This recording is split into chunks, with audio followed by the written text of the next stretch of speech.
A man would be found murdered inside his home in Prince Edward Island some 30-odd years ago. And to this very day, it is the only active cold case in Prince Edward Island.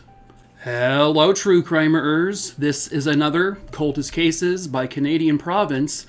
And like I said, we're going to Prince Edward Island. And it is the case of Byron Carr. Viewer discretion is advised.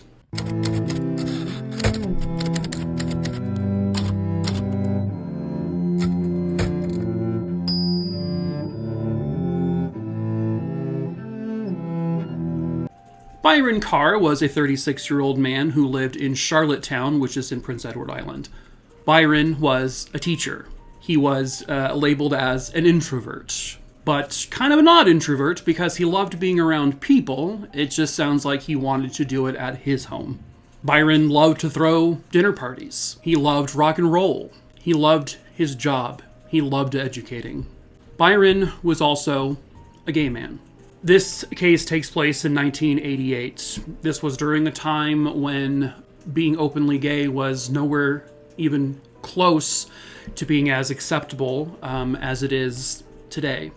Back then and through the 90s, people genuinely feared for their lives if anyone found out they were gay. And most of Byron's family wouldn't even know he was gay until after he was murdered. It was November 11th, 1988. Byron's family hadn't heard from him. He was supposed to attend a family gathering, but he did not show up. And after they couldn't get a hold of him by phone, they decided to go to his house to see if everything was okay. His front door was unlocked. They walked in. His dog was barking in the kennel. The house seemed okay. Didn't seem like it was in any disarray. There were like dishes on the counter that the friends who had seen him last said that those were put there by him when they hung out earlier that day. Everything seemed normal, but where is Byron? They walked down the hall. They open his bedroom door, and they find him. Byron was lying on his bed, deceased. It appeared that he had been stabbed. There was pieces of evidence that police would, of course, collect. They found a pair of underwear that did not appear to be Byron's. Byron was wearing his, and these didn't match anything that belonged to him, so they collected that. They did find traces of bodily fluid on it, which they cut out and they would later keep for samples. They also found a pair of socks that were thrown into a trash can. Later down the road, police would believe that the socks were used basically like gloves to probably help clean up the scene. They did confirm, the coroner, that Byron had been strangled and that the stab wound on his body was likely done post-mortem. They determined that Byron was likely killed in the very early morning hours of November 11th. So they wanted to see where he was just before that. They would interview his friends, and they found out that Byron had seen his friends sometime around 9 or 10 o'clock on November 10th that night. They had gone to his house, they had some coffee, they left, and then they knew that Byron was leaving the house that night to meet other friends in the Charlottetown area, where he would be spotted at a couple of bars where he was seen drinking and just mingling and having a fun time. Then, maybe an hour or so later, he picks up a friend and drives that friend home. At approximately 3 o'clock in the morning, witnesses would state they saw Byron in his car, stopped near an intersection, talking to a man on a bicycle. After a brief conversation, Byron turned the corner and continued to drive down towards the direction of his home. The witness then says the man on the bicycle turned the same direction and began riding his bike just after Byron in the same direction. However, the witness who saw this interaction with Byron and the man on the bicycle did not come forward until 2008. So police didn't even know that back during the time. The case back in 1988, it had gone cold pretty quickly. When basically it was revealed that, Byron was a gay man, it really began to create issues because some people believe at this point the police did not take it as seriously, that they didn't want to interview certain people because of the scene, that, it's a gay guy. And then some witnesses may not have wanted to come forward because, again, during the times, if they were gay, they didn't want to out themselves, and the times made it very difficult to investigate this case. So it went cold, and it went cold very fast, and it stayed cold until 2008 when this person comes forward to state they saw the interaction with him on the bike. At this point, now, police believed that the cyclist went to Byron's house where the two of them likely had consensual sex. And then they believe that this unknown man strangled Byron until he was dead. And then more witnesses would come forward at a significantly later date to state that they saw a vehicle outside of Byron's home that wasn't Byron's car, that it was there for a little bit of time, and then they heard the car speed off a little bit while later. So what police believe now, based on witness testimony for seeing this car, and other people believe they saw two men near the house. They believe that the killer had left the house initially after murdering Byron, then either left and then went back with a friend, or had a friend meet him there, where then the man or his accomplice took a knife and stabbed Byron, I guess just for good measure, and then went through the home collecting things to basically that may have evidence of the killer, like any kind of fingerprints or DNA or anything like that. They collected those things, they put on the socks so that they weren't touching anything, again, and that basically this accomplice essentially was there to help clean up the mess, and then the two of them left. Since getting all of these new witness statements, police have come up with the profile of the killer. They believe that the killer is between the ages of 15 and 25, that at the time they lived a very high-risk lifestyle, possibly is bisexual. They likely had previous low-level convictions, and it's believed they did live in Charlottetown.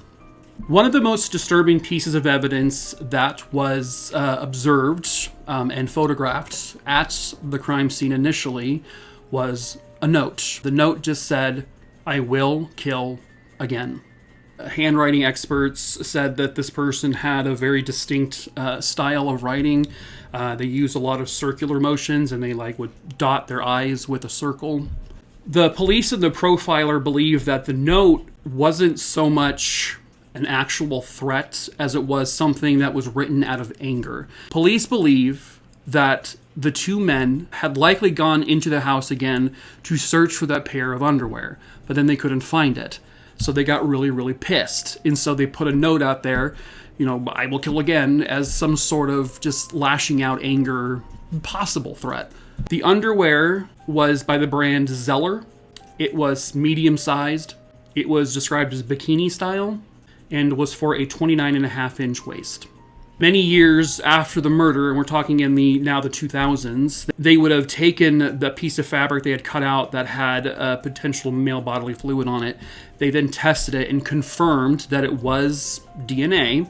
It did not match anyone in the system, but it also was not Byron's DNA. So this DNA had to have been left by, likely, the killer. They also found traces of DNA inside the socks. And this is where it gets kind of interesting, because police identified the person who had the socks on their hands. They know who it is, but they have not said out loud who it is. The reason being is because police believe that this person was the accomplice and was not the killer. And this person, they have confirmed, had already died 10 years before they even, ID'd him. He had died sometime in the late 90s or early 2000s.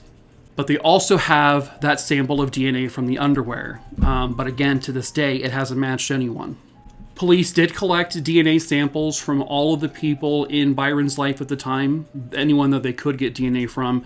They had swabbed the cheeks of men who would have possibly met him that night at the bar, and none of them matched the DNA profile.